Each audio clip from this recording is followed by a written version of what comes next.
Good morning to one and all. I am Akila Sheikh, lecturer in microbiology. Today we are discussing about biogas. At first of all, what is biogas? It is the mixture of gases produced by anaerobic bacterial digestion of organic matter. Here, what is anaerobic bacterial digestion? Anaerobic bacterial digestion is nothing but digestion of organic matter by utilizing anaerobic bacteria. ఒక organic మ్యాటర్ని మనం anaerobic bacteria utilise చేసి మనం digest చేస్తున్నాం అనమాట. ఎందుకు? To produce biogas. Biogas is mainly consist of methane, carbon dioxide, nitrogen and hydrogen sulphide with traces of hydrogen, oxygen and carbon monoxide. Biogas is a mixture of gases. అందుకే ఇందులో మనకి methane, carbon monoxide and nitrogen వాటి availability కూడా ఉంటుందన్నమాట. Methane అనేది 50-80% ఉంటుంది, carbon dioxide 15-40%, nitrogen 4% and hydrogen sulphide 1% with traces of. వాటితో పాటు హైడ్రోజన్, ఆక్సిజన్, కార్బన్ మోనాక్సైడ్స్ కూడా ఇందులో ఉంటాయి. It is produced by anaerobic degradation of variety of organic materials ranging from simple sugars to polymers. అయితే మనం ఆర్గానిక్ మ్యాటర్ని కొన్ని anaerobic బ్యాక్టీరియాని యూటిలైజ్ చేసి డైజెస్ట్ చేస్తున్నాం. ఇలా డైజెస్ట్ చేయడం వల్ల మనం సింపుల్ షుగర్స్ టు పాలిమర్స్ని ప్రొడ్యూస్ చేస్తున్నాం అన్నమాట. Biogas may be used for following 3 ways. Direct combustion. Use of gas for direct combustion close to the site of production most economic. It may be used to heat greenhouses, boilers and furnaces. అయితే ఈ బయోగ్యాస్ని మనం 3 రకాల కింద utilise చేసుకోవచ్చు. అందులో first ఇది ఏంటంటే direct combustion. ఈ డైరెక్ట్ కంబషన్ ప్రాసెస్లో మనం ఏం చేస్తామంటే మనకి గ్రీన్ హౌసెస్లో కానీ, బాయిలర్స్లో కానీ, ఫర్నాన్సెస్లో కానీ మనకి హీట్ అనేది అవసరం. అయితే ఈ హీట్ అనేది ఇలా డైరెక్ట్ కంబషన్ ప్రాసెస్ ద్వారా, ఈ డైరెక్ట్ కంబషన్ ద్వారా మనం హీట్ని వీటికి సప్లై చేస్తామన్నమాట. ఈ విధంగా మనం బయోగ్యాస్ అనేది హీట్ని సప్లై చేయడానికి, హీట్ని ప్రొడ్యూస్ చేయడానికి యూటిలైజ్ చేస్తాం. Second one, generation of electricity. Electricity is generated by modified internal combustion engines. కొన్ని మోడిఫైడ్ ఇంటర్నల్ కంబషన్ ఇంజిన్స్ని యూజ్ చేసుకొని మనం ఈ బయోగ్యాస్ ద్వారా ఎలక్ట్రిసిటీని కూడా ప్రొడ్యూస్ చేస్తున్నాం. Third one, purification and export as compressed gas or liquid form. అయితే మనం ఈ బయోగ్యాస్ని ప్యూరిఫై చేసి దాన్ని కంప్రెస్డ్ గ్యాస్ కింద కానీ లేకపోతే లిక్విడ్ ఫామ్లో కానీ మనం సప్లై చేస్తున్నాం. This purified gas is exported via pipeline as a compressed gas or liquid. This purification process is complex and expensive. ఈ ప్యూరిఫికేషన్ ప్రాసెస్ అనేది చాలా కష్టమైనది ప్లస్ మనీతో కూడుకున్నది.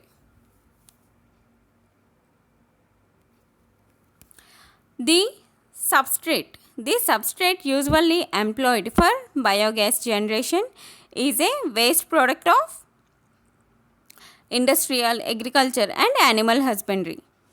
అయితే ఈ సబ్స్ట్రేట్ అంటే సబ్స్ట్రేట్ ఈజ్ నథింగ్ బట్ ఇప్పటి వరకు చెప్పుకున్నాం కదా మనం ఆర్గానిక్ మ్యాటర్. సో ఈ ఆర్గానిక్ మ్యాటర్ అనేది మనం ఇక్కడ సబ్స్ట్రేట్ కింద తీసుకుంటున్నాం అనమాట. ఈ సబ్స్ట్రేట్లో మనం ఏమేమి తీసుకోవచ్చు అంటే ఇండస్ట్రియల్ వేస్ట్ కానీ, అగ్రికల్చర్ వేస్ట్ కానీ, యానిమల్ హస్బెండరీ వేస్ట్ కానీ మనం యూటిలైజ్ చేస్తాం సబ్స్ట్రేట్ కింద. అయితే industrial and food processing waste అందులోకి ఏమొస్తాయంటే these arise from sugar, potato, vegetable and fruit processing etcetera. మనం ఎప్పుడైతే కొన్ని ఇండస్ట్రీస్లో వాటిలో మనం ఎక్కువగా వేస్ట్ని అబ్జర్వ్ చేస్తూ ఉంటాం. ఈ వేస్ట్ని మనం బయోగ్యాస్ ప్రొడక్షన్లో యూటిలైజ్ చేస్తూ ఉంటాం అన్నమాట. Animal excreta and agricultural waste. Solid wastes rich in cellulose and lignocellulose. These are rich in animal excreta. మనం ఎక్కువగా బయోగ్యాస్ని ప్రొడ్యూస్ చేయడానికి యానిమల్ ఎక్స్క్రీటాని యూటిలైజ్ చేస్తాం. అయితే ఈ ఫుడ్ ప్రాసెసింగ్ వేస్ట్ కన్నా ఎక్కువగా మనం ఈ యానిమల్ ఎక్స్క్రీటాని యూటిలైజ్ చేస్తాం. ఈ యానిమల్ ఎక్స్క్రీటాలో మనం సెల్యులోజ్ అండ్ లిగ్నోసెల్యులోజ్ని ఎక్కువగా అబ్జర్వ్ చేయొచ్చు. The digester design depends on the type of waste to be handled and level of operation. Different types of digesters are present, such as low technology digesters, patch digester, continuous flow stirred tank digester, etc. మనం రకరకాల డైజెస్టర్లు అనే వాటిని observe చేయొచ్చు. అయితే ఈ డైజెస్టర్లు అనేవి ఎలా base చేసుకొని మనం తీసుకోవాలంటే, based on the type of waste that we used. మనం ఏ టైప్ ఆఫ్ వేస్ట్ని, అంటే ఏ టైప్ ఆఫ్ ఆర్గానిక్ మ్యాటర్ని మనం యూటిలైజ్ చేస్తున్నామో దాన్ని బేస్ చేసుకొని దానికి సూటబుల్ డైజెస్టర్ని మనం సెలెక్ట్ చేసుకొని బయోగ్యాస్ ప్రొడక్షన్లో యూటిలైజ్ చేస్తాం. అయితే మనం రకరకాల డైజెస్టర్ని అబ్జర్వ్ చేయొచ్చు. The micro organisms. There are 100 types of species involved in anaerobic digestion and biogas production. These bacteria divided into 4 trophic groups. And the first one, hydrolytic and fermentative bacteria. Second one, syntropic hydrogen producing bacteria. Third one, methanogenic bacteria. Fourth one, acetogenic bacteria. మనం 4 types of బ్యాక్టీరియాని utilise చేస్తాం. అయితే there are different types of 100 types of varieties of బ్యాక్టీరియాని మనం observe చేయొచ్చు and utilise చేయొచ్చు. అయితే మెయిన్గా మనం యూటిలైజ్ చేసేది వీటిని. సింట్రోపిక్ H2 ప్రొడ్యూసింగ్ బ్యాక్టీరియా. ఇక్కడ మనం సింట్రోపిక్ H2 ప్రొడ్యూసింగ్ బ్యాక్టీరియా, మిథనోజెనిక్ బ్యాక్టీరియా గురించి మనం చెప్పుకుందాం. ఎందుకంటే మనం ఇక్కడ హైడ్రోజన్ ప్రొడక్షన్లో కానీ మీథేన్ ప్రొడక్షన్లో కానీ మనకి ఈ పర్టికులర్ బ్యాక్టీరియా అనేది యూటిలైజ్ అవుతుందన్నమాట. So this group is syntrophic H2 producing bacteria. This group is also called as obligate H2 producing bacteria. It oxidize NADH by reducing H plus to H2. ఇది oxidise చేస్తుంది అనమాట NADHని by reducing H plus to H2. అయితే ఈ H2, ఈ obligate H2 producing bacteria అనేది మనకి H2 ఎప్పుడైతే మనం H2ని ప్రొడ్యూస్ చేయాలనుకుంటామో అలాంటి కండిషన్స్లో వీటిని యూటిలైజ్ చేస్తాం. Methanogenic bacteria. These bacteria responsible for the production of methane. These are known as methane oxidising bacteria or methanobacteria. వీటిని మనం మిథనోబ్యాక్టీరియంగా కానీ మీథేన్ ఆక్సిడైజింగ్ బ్యాక్టీరియా కానీ అంటాం. ఈ బ్యాక్టీరియా అనేది మనకి మీథేన్ ప్రొడక్షన్లో యూజ్ అవుతుందన్నమాట. Production of biogas. The process of biogas production is explained using gobar gas as an example. Gobar గ్యాస్ని ఎగ్జాంపుల్గా తీసుకొని ఈ బయోగ్యాస్ని మనం ఎక్స్ప్లెయిన్ చేస్తున్నాం. Biogas plants are based on excreta of cattle and other farm animals which contains about 20% inorganic particles.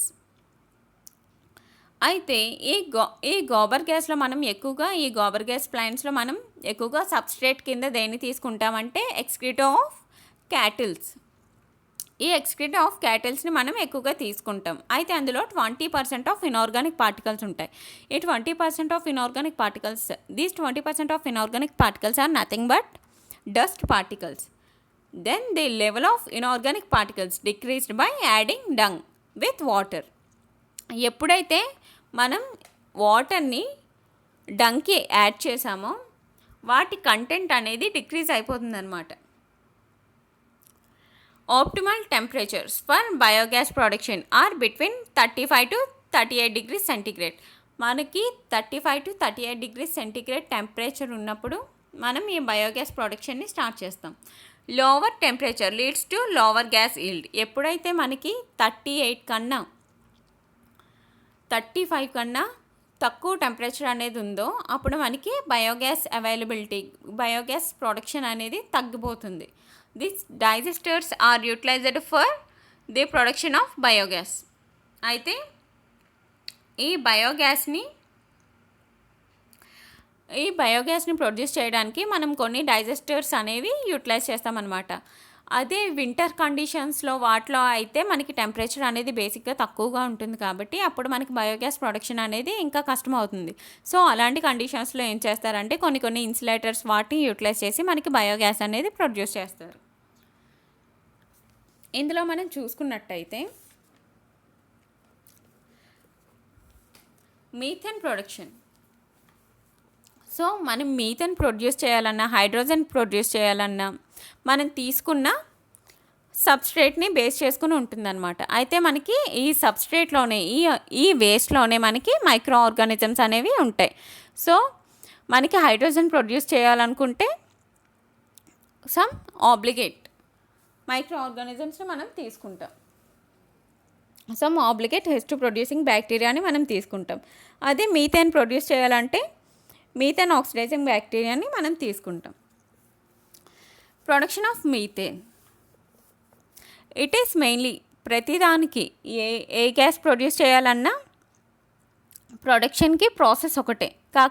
కాకపోతే అందులో మనం తీసుకున్న వేస్ట్, ఆ వేస్ట్లో ప్రజెంట్ అయ్యిండ మైక్రో ఆర్గానిజమ్స్ మీద బేస్ చేసుకొని ఆ పర్టికులర్ గ్యాస్ ప్రొడక్షన్ అనేది మనం చేస్తాం. Production of methane, it is mainly produced by fermentation process by using animal డంగ్ని యూటిలైజ్ చేసుకొని మనం ఫెర్మెంటేషన్ ప్రాసెస్ ద్వారా ఈ మీథేన్ అనేది డెవలప్ చేస్తాం. This process of production of methane is known as biomethanation. Biomethanation అంటే ఏంటి? The process of production of methane is known as biomethanation. Production of methane is done under anaerobic conditions. ఎప్పుడైతే మనకి anaerobic conditions అనేవి ఉంటాయో ఆ కండిషన్స్లో మనకి ఈ మీథేన్ అనేది డెవలప్ అవుతుందన్నమాట. సో ఈ మీథేన్ని డెవలప్ చేయడానికి మనం మిథనోజెన్స్ని మనం ఎక్కువగా యూజ్ చేస్తాం. అయితే ఈ బయోగ్యాస్ ప్రొడక్షన్ అనేది ఒక డైజెస్టర్లో మనం చేస్తామని చెప్పుకున్నాం కదా. అయితే వీటిలో మనకి ఏమేమి ఉంటాయంటే mixing tank, inlet chamber, digester tank, outlet chamber and overflow chamber. ఇలాగా మనకి డిఫరెంట్ టైప్స్ ఆఫ్ ట్యాంక్స్ అనేవి ఉంటాయి. And we mostly preferred animal dung for this biogas production. అయితే ఫస్ట్ ఇందులో మనం ఏం చేయాలంటే keep the mixture in a mixing tank. ఇక్కడ మిక్సింగ్ ట్యాంక్ ఉంది చూడండి. ఆ మిక్సింగ్ ట్యాంక్లో మనం ఈ మిక్స్చర్ అనేది, ఈ బయోడంగ్ ఉంటుంది కదా, ఈ డంగ్ అనేది ప్లేస్ చేస్తామన్నమాట. And dung is mixed with water. Then slurry is placed in mixing tank. ఈ పర్టికులర్ డంగ్కి మనం వాటర్ అనేది యాడ్ చేస్తాం. ఇలా యాడ్ చేయడం వల్ల అది స్లర్రీ కింద ఫామ్ అవుతుంది. ఇలా స్లర్రీ కింద ఫామ్ అయిన తర్వాత దాన్ని మనం మిక్సింగ్ ట్యాంక్లో ప్లేస్ చేస్తాం. During the addition of this mixture in this mixing tank we make sure that inlet valve should be closed. ఇక్కడ ఇన్లెట్ వాల్ ఉంది చూడండి. ఈ పర్టికులర్ ఇన్లెట్ వాల్వ్ అనేది మనకి క్లోజ్ అయ్యేటట్టు చూసుకోవాలి. ఫస్ట్ అది క్లోజ్ చేసి ఉందా లేదా మనం ఫస్ట్ చెక్ చేసుకోవాలి. చెక్ చేసుకొని ఆ స్లర్రీని మనం అక్కడ ప్లేస్ చేస్తాం. ఎప్పుడైతే స్లర్రీ అనేది మనం వేసేసామో ఆ ఇన్లెట్ని మనం మెల్లగా తీస్తామన్నమాట, ఓపెన్ చేస్తాం ఆ వాల్ని. ఆ ఇన్లెట్ వాల్వ్ అనేది మెల్లగా ఓపెన్ చేస్తాం. అప్పుడు it slowly enters into the inlet chamber. ఆ పర్టికులర్ మిక్స్చర్ అనేది ఉంటుంది కదా, ఆ స్లర్రీ అనేది అది స్లోగా ఇన్లెట్ ఛాంబర్లోకి ఎంటర్ అవుతుంది. Inlet chamber is now opened. ఇప్పుడు ఇన్లెట్ ఛాంబర్ అనేది ఓపెన్ అయింది. When inlet chamber valve is opened then this slurry entered into the digester tank. ఇక్కడ ఇంకొక వాల్వ్ ఉంది చూడండి ఇన్లెట్ ఛాంబర్ దగ్గర. ఈ వాల్వ్ అనేది ఇక్కడ బ్లూ మార్క్స్తో టిక్ చేసాను చూడండి, అవన్నీ వాల్వ్స్ అన్నమాట. ఈ వాల్వ్స్ అనేది ఎప్పుడైతే ఇన్లెట్ ఛాంబర్ దగ్గర ఉన్న వాల్వ్ అనేది ఓపెన్ చేశారో అప్పుడు అక్కడ ప్లేస్ అయి ఉన్న స్లర్రీ అనేది మనకి డైజెస్టర్ ట్యాంక్ అనేది ఉంది కదా, ఆ డైజెస్టర్ ట్యాంక్లోకి ఎంటర్ అవుతుందన్నమాట. అయితే ఈ డైజెస్టర్ ట్యాంక్లో మనకి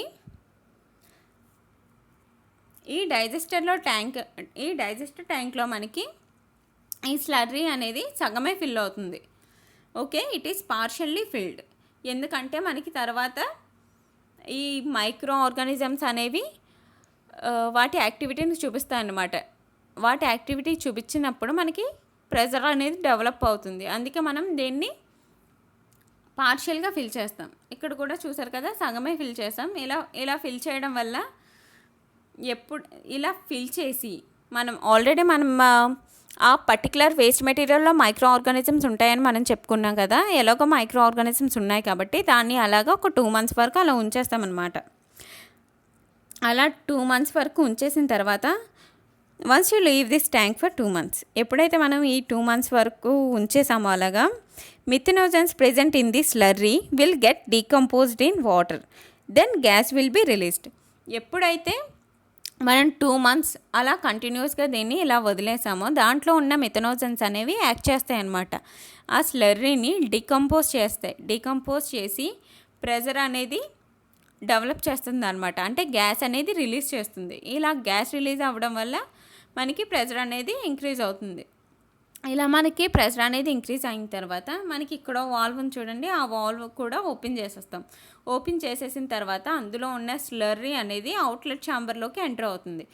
అవుట్లెట్ ఛాంబర్ నుండి ఓవర్ఫ్లో ఛాంబర్లోకి వెళ్ళిపోతుంది. ఇక్కడ ప్రొడ్యూస్ అయిన బయోగ్యాస్ ఉంటుంది కదా, ఆ బయోగ్యాస్ అనేవి పైప్స్ ద్వారా మనకి డైరెక్ట్గా సిలిండర్స్లోకి కనెక్ట్ చేసి ఉంటారు. ఆ పర్టికులర్ సిలిండర్స్లోకి మనం ఈ పర్టికులర్ బయోగ్యాస్ని అనేది ఫిల్ చేసుకుంటాం అన్నమాట. ఫిల్ చేసుకొని డైరెక్ట్గా మనం మార్కెట్లో అమ్మేస్తాం వాటిని. అయితే ఇక్కడ ప్రొడ్యూస్ అయిన స్లర్రీ ఉంటుంది కదా, దాన్ని మనం ప్లాంట్ మాన్యూర్ కింద ఇంకా దేని కింద అయినా మనం యూటిలైజ్ చేసుకోవచ్చు. Thank you.